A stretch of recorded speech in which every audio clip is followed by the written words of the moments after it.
Et je vous salue dans le nom de Jésus. J'espère que vous allez bien. Et aujourd'hui, je ne sais pas, c'est 14 février.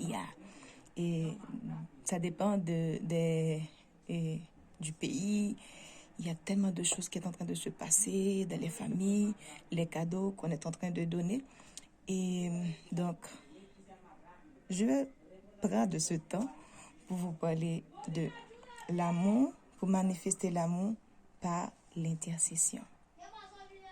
Vous savez, dans ce temps de 14 février, et même chaque fois que quelqu'un donne un cadeau ou fait un présent à quelqu'un, je ne sais pas, apporte des fleurs, apporte des chocolats, on espère recevoir quelque chose en retour.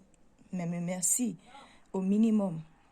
Ou dans le temps de ton anniversaire, que la personne te fait la réciprocité et beaucoup d'autres choses. Mais dans le temps, dans ce qui a trait avec...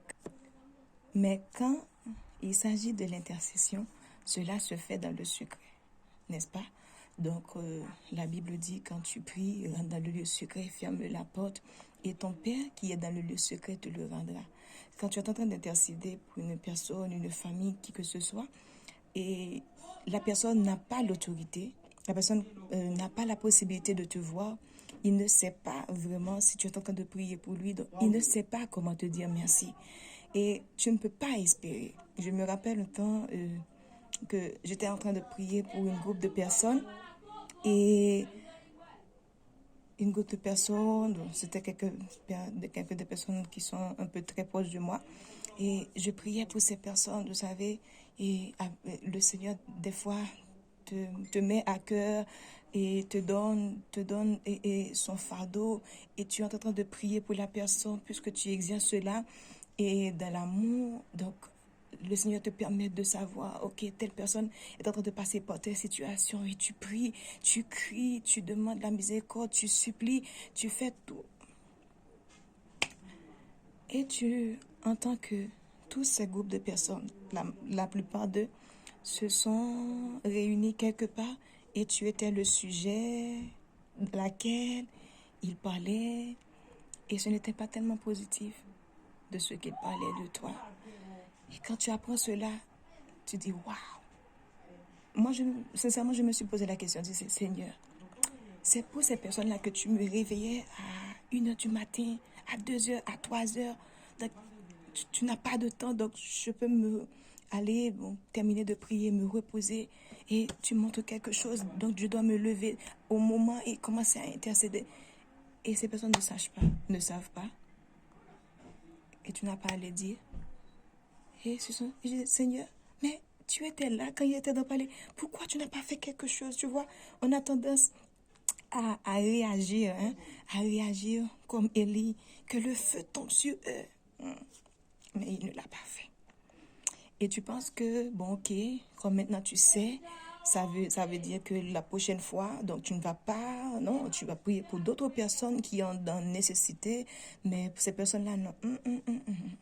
De nouveau, prie pour telle personne. Il te donne le nom, les familles.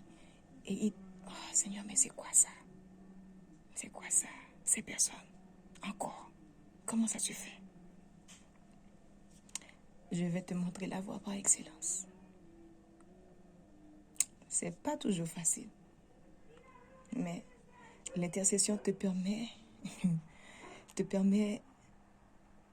je ne vais pas dire que permet de toi-même, mais te permet de tuer un peu ton ego.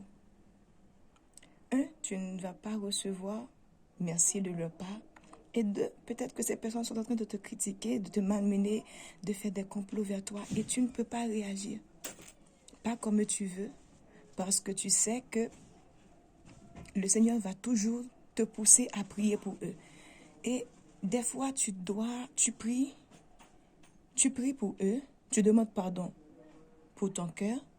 On comprend cela. Donc, c'est ton cœur, tu n'as pas gardé. Je ne sais pas, tu as été offensé. Mais aussi, tu pries pour eux. Mais qu'est-ce que j'ai fait? Tu n'as rien fait. Ce sont les voies par excellence. Tu manifestes l'amour de Dieu. Plus tard, tu continues à prier.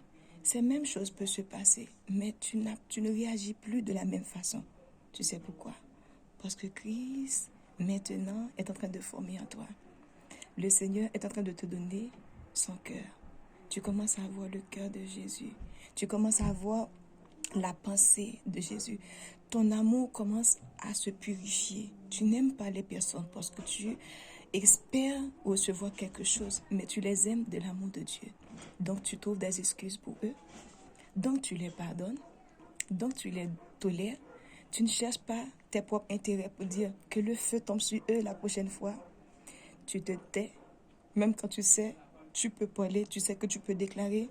Mais quand tu restes en toi-même, le Saint-Esprit te dit que je ne suis pas là. Je ne suis pas dans cette partie-là. Tu ne vas pas maudire, tu ne vas pas te fâcher, tu ne vas rien faire.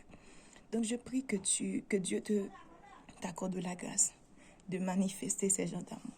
Dans ce temps, prends le temps de prier pour quelqu'un, autre que ta famille, autre que ton cercle d'entourage, autre que les personnes qui peuvent te donner quelque chose en retour, autre que les personnes dont tu sais, si tu donnes cela, si tu fais cela, il peut faire cela. Le Seigneur est celui qui va te récompenser de cet amour-là. Mais cet amour-là te guérit. Cet amour-là te transforme. Cet amour-là te donne la grâce d'aller au-delà de tes forces, au-delà de toi-même. Tu commences à manifester les caractères de Christ. Et tu sens que vraiment, il y a un changement qui se fait. Parce que tu sais que au commencement, quand cela passait, je réagissais de telle façon. Maintenant, je suis un peu plus calme. Parce que le Saint-Esprit a travaillé en toi. Je prie que le Seigneur t'accorde la grâce de connaître cette voie par excellence. De prier dans l'amour, d'intercéder dans l'amour et de surtout espérer en retour. Que Dieu te bénisse et que le Saint-Esprit te soit toujours en aide. Au nom de Jésus.